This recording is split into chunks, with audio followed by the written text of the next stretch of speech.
Emva kokulindiswa ngaphandle kumasango esisikolo, abazali bangene ngetshova beyokulanda abantwana babo.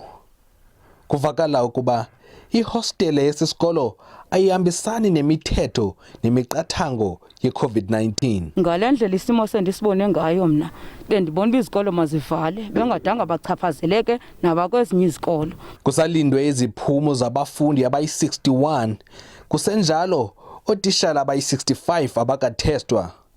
Imibutho emele utishala ithi zonke izikolo ephondweni mazivalwe. Because we have long been making calls to say the Eastern Cape Department of Education is not ready to reopen schools.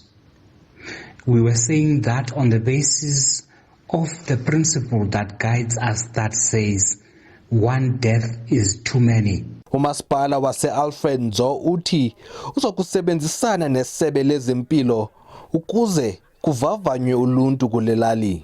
Inamba yabantwana ethe yaba positive apha ngabantwana abayi-198 and abantwana abayi-61 sisalindele results and noteacher abasatest iyaxela ukuthi situation is very bad. Uninzi lwabafundi lusebenzise izithuthi zikawonke-wonke ngelixa begoduka. Kusekho inxalabo nangabo bazokuzenza amakheswa emakhaya. Hostel yalapha ayikho compliant nge-regulations eze-COVID-19 health-wise, ibhedi zisondelelene, abantwana balale be close together. Sele izizikolo ezi-132 esele zivalile ngenxa yesifo iCorona ephondweni. Ndingulwandile Mbulali, KwaBhaca.